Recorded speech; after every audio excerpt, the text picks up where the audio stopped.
be broken in pieces.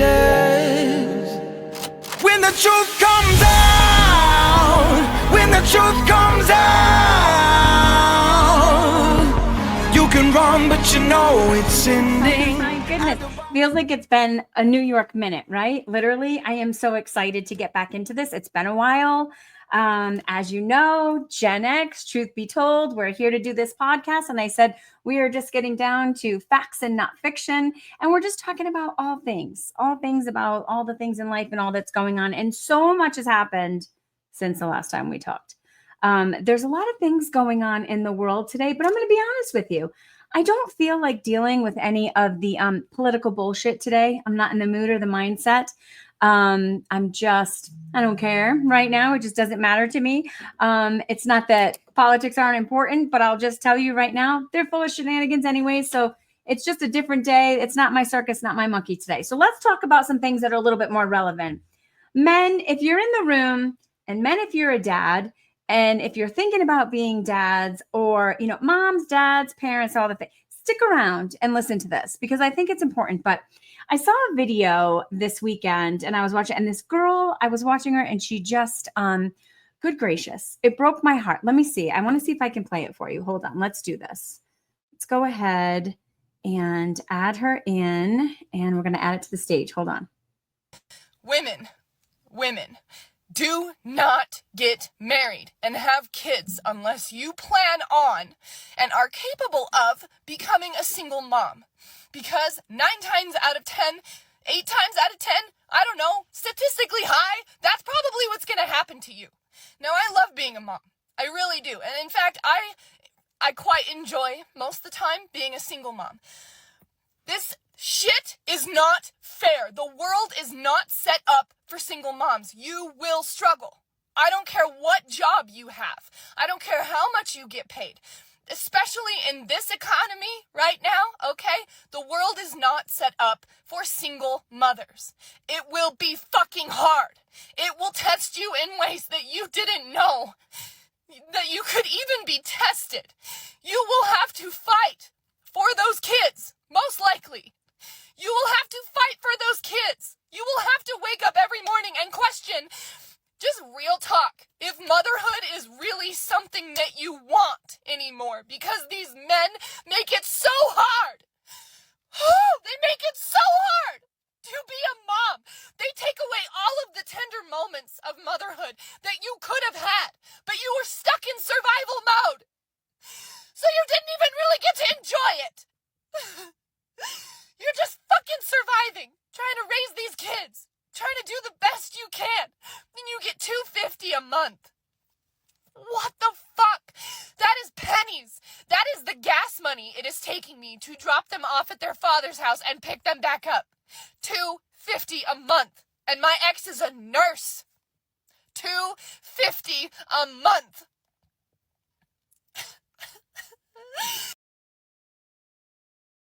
Now, I'll tell you, I had so many thoughts on this video, and I'll tell you why.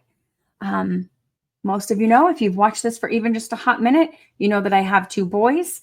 One of them was from a high school sweetheart who we met when I was 15, and we were together until I was 24, and we had Gregory when we were 18 years old. So we had kids young.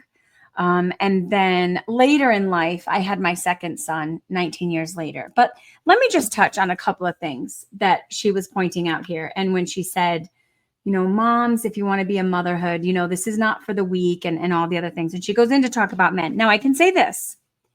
The sentiment that she's having, I think it goes both ways. I think that it's flipped as well. I think that there are some women that behave this way and have this mentality when it comes to parenting. But I wanted to start off by saying this, and this is one of the things that triggered me. She is correct when she says, if you get into this and you want to be a mother, or you're getting married, or you're having children with someone, you really, really, really need to think about who you're doing this with. I was talking to a gal, and we were talking about her going out for the weekend. And she's like, I'm going to check with my husband and see if he can babysit. And I kind of sat upright and I sat back and I said, I'm sorry, you're going to ask him if he can do what? Let me just make sure I heard you. You're going to ask him if he can do what? Whenever did you ever hear someone say, let me ask the mom if she can babysit her children? We're not babysitting, we're parenting, we're mothering, we're disciplining, we're feeding, we're creating them, we're doing all these things, right? Which the man plays a role in this part of the creation. But here's the deal, men: you are not babysitting your children. You are not watching them for your wives or spouses or prospective others or whoever. You are supposed to be a partnership. That's what parenting is. When they use the word co-parenting, look, I don't care if you stay together. I mean, I do care if you stay together. It's obviously ideal and better for the children 99.9% of the time. Sometimes couples are so toxic. Yes, you're better apart. But at the end of the day, if you can make it work, it's always better for the kids, I think, if mom and dads can figure this shit out. But here's the deal. It gets me so aggravated to hear people say that, like you're doing the other partner. And I hate to pigeonhole it and be like, dads or men, you're doing this to mom. I know my husband's ex. Oh my gosh, she's a treat. She's a real treat. Yep. We'll do that on another episode. But all I will say is that there are plenty of women out there that are okay just using men for nothing but a paycheck, and they don't want to involve the men in the child's life at all. And they figure they got it on their own, just write me a check. Which I think is deplorable and disgusting. But this gal, what she's talking about is, it is exhausting. It's exhausting to think that if for some reason the couple doesn't work out and they don't make it and it's not going to be a thing, at the end of the day, you two both still made the decision to have children. So you're not babysitting and you're not paying child support. This isn't like a supplication that you give to the mother. Like, you two are raising them together. Like, I feel like all expenses, once you've had a child, the whole, like, let me figure out the calculation thing it's kind of crazy. Now, I understand why they do that in some instances when you have moms that have literally been a stay-at-home mom for 10 years and she hasn't worked and she has no work history and she has no resume, and the husband was the breadwinner and he brings in all this money. But I can tell you this, it is mentally, emotionally, you could feel it, you could see it, you could sense it in her video, the exhaustion that you exude when you are mothering and parenting on your own is overwhelming. So when I see men in divorces or separations, and my husband was like this, I'll never forget when I first met him, one of the things that I really admired about him, it was the first Valentine's that we were together. And before our day got started, and before our date got started, and before it was about him and I doing anything for Valentine's Day, he made baskets for both of his daughters. He went and bought all the things that he felt like would touch their hearts. It wasn't just like, let me get a teddy bear and a thing of, chocolates, whatever. But in addition to that, he also bought his ex-wife flowers. And I can tell you this, it wasn't easy for him to do, because I know some of you might be thinking, oh, they must have had an amicable divorce. It was atrocious. One of the worst I've ever seen, still going on. And these kids are in their 20s. It's, she's a real prize. But so it was not pleasant. But what he wanted, there was a couple of things that were being displayed in that moment with this act of, I don't know if we'll call it kindness. It was just a matter of, this is the person that I had a child with. I'm grateful that I was able to bring these children into the world. I want these girls to see and to have an expectation when they see what a man looks like, how he should be representing himself. And at the end of the day, I think he just wanted to show an act of kindness to her and give her some flowers. She's single, she's on her own, all the things. It was the first Valentine's since their divorce. And so when he went over to their house and all that stuff, literally she takes that shit and just throws it away. She's just not kind.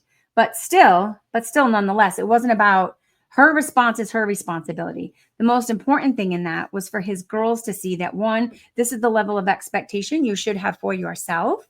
And this is what I expect men to do for you girls as you get older. Like, set the bar high. This is what parenting looks like. This is what fatherhood looks like, all those things, right?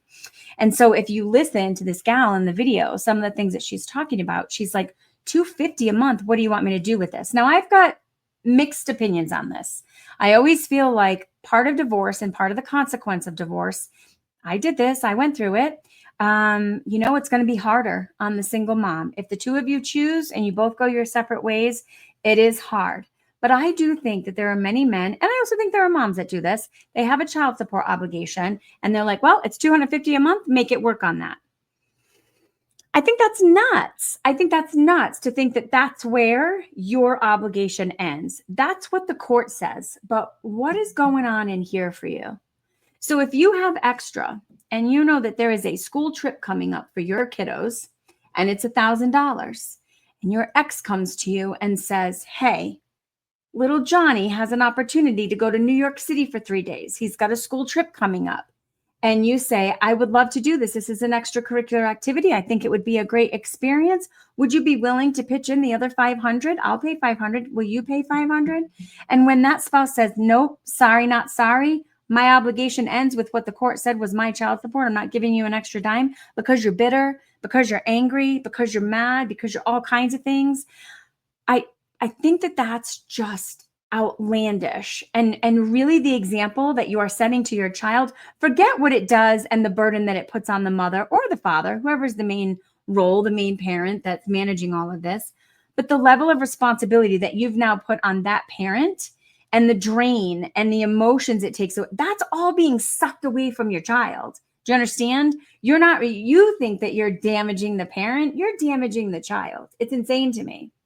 The babysitting thing is wild when I hear another parent say, I can't babysit the kid that day. You're not babysitting. The daycare providers babysit for them. Even me, like when I talk to my son and his wife about taking my granddaughter, I don't like it. I don't like it to be, hey, mom, can you babysit the baby this weekend? No, but I would love to get some Nana time because I don't want this. To me, babysitting is like a job. And spending time with my granddaughter is not a job for me. It's a blessing. It's memories. It's core memories. It's moments when I just can't imagine it. And people use this to mentally and emotionally torment one another with it, with the whole babysitting thing. I think it's crazy. I don't think any spouse should say to the other spouse, I will babysit while you go get a massage, or I will babysit while you go to work, or I will watch the baby. No, how about I will parent while you are gone? I got this. I'm going to take this responsibility on so that you can have some free time, so that you can go do what it is that you've got to, whatever it is that you've got to do. It doesn't matter. I know so many spouses in divorce situations, if they think for 1 second that their ex is having any kind of joy, fun, anything that brings them peace, they refuse to assist and help with the kids in those moments. They'll watch them if there's like a family emergency.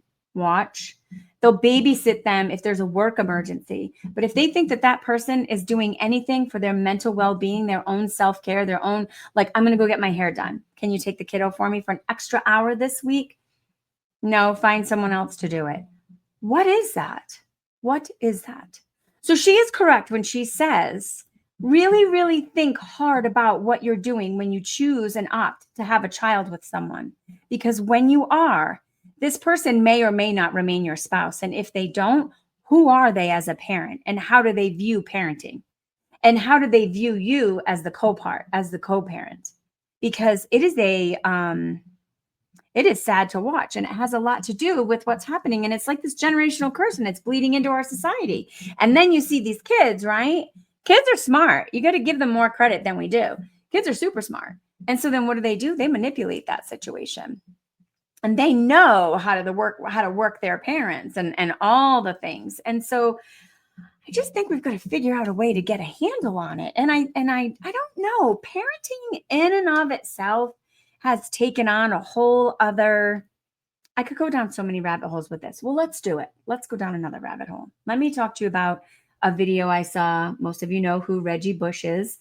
A lot of you know him from the Kim Kardashian scandal, right? The whole sex video and all that stuff, right? That's basically how Kim Kardashian got her name. It was a sex video. So yeah, go Kim K. But outside of that, right? So outside of that, Reggie Bush has moved on, has gotten married, has 3 beautiful children.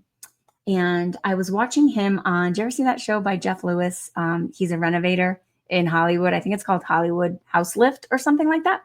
So in season 2, I think it is, there's an episode with Reggie Bush where he invites Jeff Lewis over to renovate the room for his 3 children. Now he has 3 kiddos that are all relatively close in age. I would say they're like a couple years apart, each of them. There's a tiny one. I think they go up to the age of 9, 10, 11, like at that age. And this was in like 2022, I think is when this episode came on. Anyway, there has been so much flack on social media as far as how people were responding to that, because when he invited Jeff Lewis to come over to his house, he wanted a renovation done to his children's bedroom. And so this is where I see co-parenting actually working and where I see healthy parenting. And so basically what he was saying is our 3 children share a room, and it's claustrophobic. The way we have it set up right now, it's not conducive to these kids kind of having a sense of their own identity, but still sharing a room and having that sense of closeness and all the things. And so Jeff Lewis goes on to say, and he's talking about it, he's like, it's crazy to me because you have like I think the house was like 7 to 9,000 square feet. Maybe it was like 9,007 bedrooms or 7,000. And I don't know, tons of room in this house. So could these children all have their own bedrooms, palatial estate type bedrooms? Probably so. But this was the response and how the Reggie and his wife were talking about it. And they were like, our children don't want to be separated. They like sharing a room. They like being in close proximity of one another. They are very closely bonded, and they also don't want to be that far separated away from us because it is a huge, expansive house, right? It's not like our typical houses. These are first world problems. These are not problems that you and I would understand. However, I love that the kids are like, no, we want to share. I mean, this wasn't like Reggie Bush is forcing all of his kids and that he's like hogging the rest of the house and he refuses to share it with his children. It was, they love this. They're super close. They're super bonded, and they're very close to their mom and dad. But you can tell that these are, I always say there's a difference between spoiled and spoiled brat. These kids are not spoiled brats. They were not entitled. They were actually really sweet. And they all had different personalities. And so he was basically just hiring Jeff Lewis to come in to accommodate all their personalities in this one small space. And when I tell you how Reggie and his wife incorporated his kids in this process of like designing the room, he took them all to the mattress store and they all got to pick out their own mattress, and they were on like Tempur-Pedics. One of them had like a Bluetooth speaker in it and all the wild things, right? And then they custom built this bunk bed system in the house so that the boys could be on one wall and then the little gal was across the room in her own she had a full-size bed. So she's kind of went into like her next big girl phase. But it was the comments that I found to be crazy to me, because they were like, this is outrageous. That little girl needs her own room, and those kids need to be separated, and they need to have their own sense of identity, and they need to have their own sense of identity. And I just want to be like, how do you know what they need? Like, how do you know what they need? Because you're not their parents. And I could tell that these parents were pretty in tune with these kids and their needs and their wants and their desires and all the things. And this is what they all wanted as a family, as the kids, all the things. And so I thought, well, how should we have it? Should we do it like the Kim Kardashians of the world, where these kids have such an absurd amount of spoiledness? It's insane to me. I'm surprised these kids at this point don't have their own guest houses on their property, and they have bedrooms that have huge playhouses in them and all the things. These kids, no matter how much money they have, they were content being all together with 3 new mattresses and a little bit of decor on the wall, and they weren't acting entitled. They weren't acting spoiled. You know how many times I've seen videos online of very wealthy children who get like a Range Rover or a Mercedes or a BMW or a Porsche or whatever for their 16th birthday, and they throw a fit. They throw a fit because they didn't get what they wanted. That's not the kid's problem. That's not the kid's an asshole, but why? Why do you think the kid's acting like that? Because the parents allowed that. That goes all the way back to when the kid was 2 and wanted an ice cream cone or wanted a backpack. And because they didn't get Dora the Explorer, they threw a mental fit in the store. And so then they got 4 Dora the Explorer backpacks instead of saying, this is what we have. This is what you get. You get what you get without throwing a fit. See, that starts at like 1, 2, 3 years old. So that by the time they're not 16, they're not telling you to stick it with the car that you just gave them. That you either, I don't even care if you had to work really hard for it. If you're just entitled and you're just an independently wealthy person, it doesn't matter. It's a level of entitlement and the lack of appreciation that these kids have. And then they go into society and they're acting like complete and utter tool bags. And they're treating everybody around them like that. I feel like there's just this breakdown in parenting. And so on the one hand, you have parents that, you know, people harped all over this woman for the way, well, it's like, well, I guess you should have thought about with who you had a kid with, you know, instead of saying, you know, it doesn't matter if it worked out or not. Really, the dad should be held accountable, or the other parent or whatever should be held accountable. And it should be a co-parenting thing till the end. You made the decision to have the kids, right? But for some reason, it was like kind of blaming her for her emotions and where she was at with all of that. And then you go on the opposite end of the spectrum and you have someone that comes from affluence and has money and can afford to do over expenditures for his kids. But he says, we're still going to raise them humbly, and we're going to raise them with character, and we're going to raise them to love on each other and to be close and to be close knit, and still keep them to have a connection and a bond. And when they're ready to have separate bedrooms, they'll let them know. And we've got the house for it, and they'll get separate bedrooms. But the kids just weren't ready at this point. And I don't think that that was spoiling them. I don't think that that was catering to them. I don't think that, I mean, there was a time, guys, where our ancestors, 5 kids shared a room. I think it created bonds and a closeness. Now, a lot of it came because of poverty. It's just the way it was. But I feel like the family bond back then was a lot better. So I don't know. I got lots of different opinions and thoughts on this. And I've just been watching like all these parenting videos and all this stuff. I was talking to a gal today on Facebook. She sent me a message. I was talking about micromanaging because we're back into school. And there's already so much talk about bullying and all these other things. And there was an incident in my town where a little gal, she was only in school for 2 days. And within the first 48 hours, her water bottle got busted and broken because a kid took it and smashed it on the ground and felt entitled to do that. And I feel like it's getting worse and worse and worse every year when kids go back to school and you hear about the bullying and the torment and all this other stuff. And for some reason, kids are going to school with this level of entitlement that they can just word vomit everything that they're thinking and feeling or what they see and observe about other kids and the level of cruelty and the things that they say and how critical they can be of them. And it just blows my mind. But then I think about it and then I go online and I'm like, okay, but where does that come from? These little suckers are products of their environment. So if you have mom and dads, you've got an overweight gal who gets online and she's doing a dance video.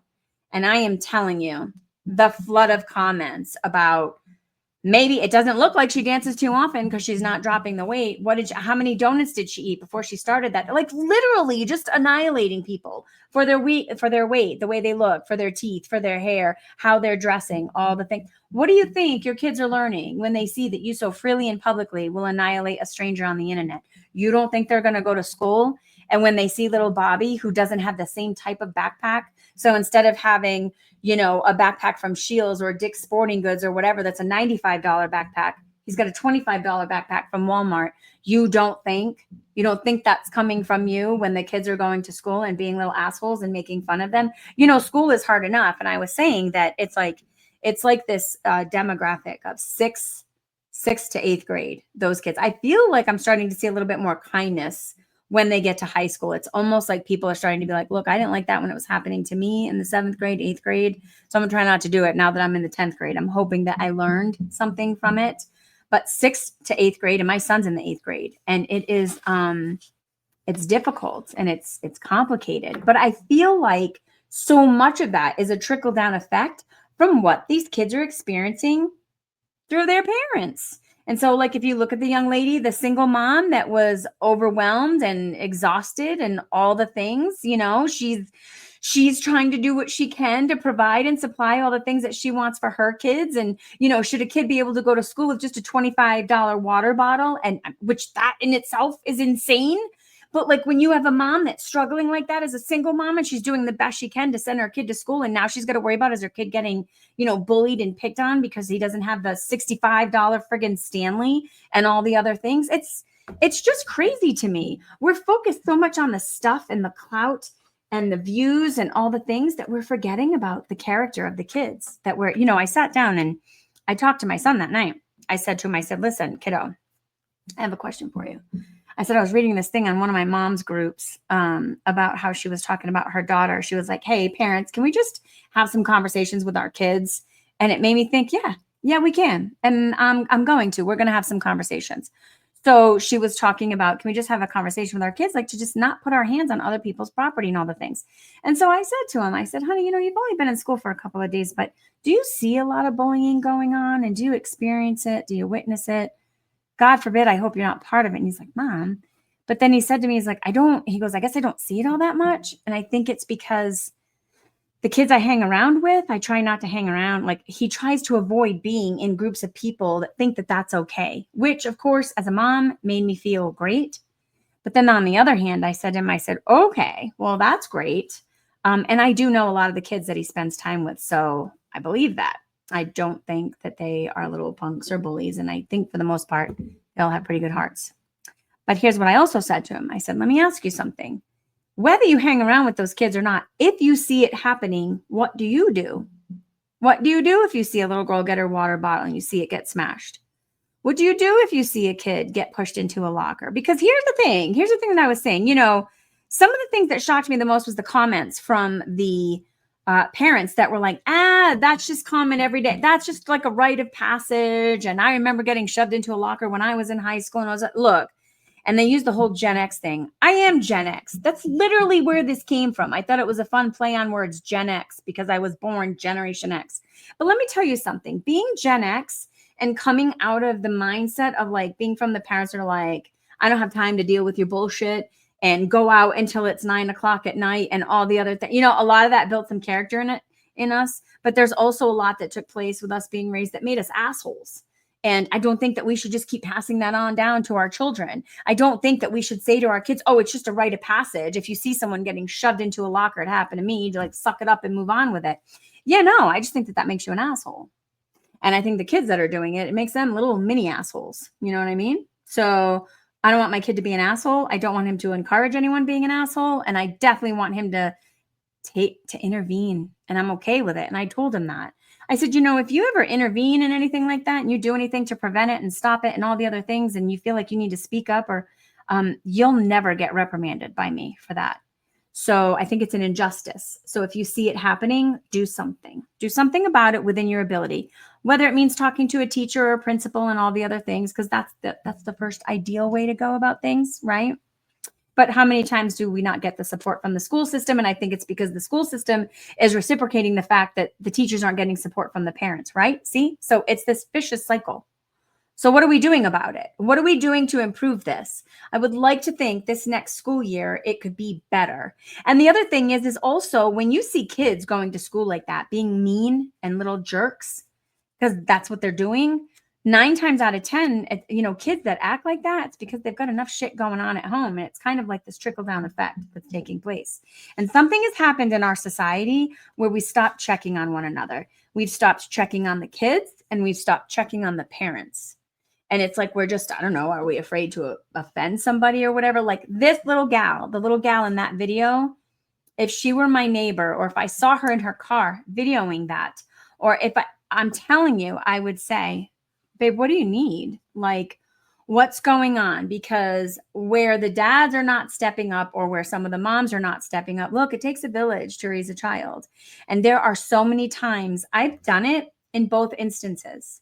So when I raised my first son, I was broke ass, single mom. We were young, we were kids. It didn't work out. In our early 20s, we decided, parted ways. I moved across the country. We did our very best from 2,000 miles away to co-parent. And to this day, we're still friends.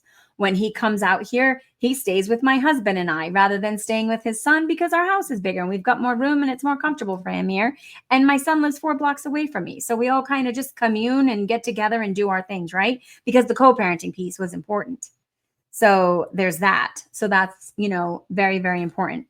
But I guess what I was saying, and to go on, gosh, I kind of lost my train of thought on that with that. But anyways, the co-parenting piece is so vital and so important. And I think we should be reaching out. But in those moments when I was broke and struggling and all the things, and dad is 2,000 miles away, he was, sometimes he helped, sometimes he didn't. Sometimes I felt like that mom, because I felt like he was mad at me and he was bitter that I moved 2,000 miles away. It took a long time to get to the place where we are today in our 50s. But in our 20s, we had lots of things to learn. I did things to make him jealous. I did things to aggravate him. And he did things to make me suffer financially for it. And it was this constant bitterness. It was shit. It was shitty to do to one another. And it wasn't beneficial or helpful to our son. And in lieu of those decisions, my son is better for it. My son has learned. He didn't adopt those things because I was like, none of this is ever okay, babe. Just don't accept, don't act the way I did. Don't accept some of those behaviors. I hope you learn from it because I take ownership of it. And these were conversations that we had. So at the end of the day, it's important that we're having these conversations and communicating that with our kids. But I think we also should be trying to support one another. Sometimes I think people are just like, they get offended. Like, it's not okay to say like, hey, I see that you're struggling. Do you need help? It's like people have even stopped accepting help. There were times I had to get food from the food bank.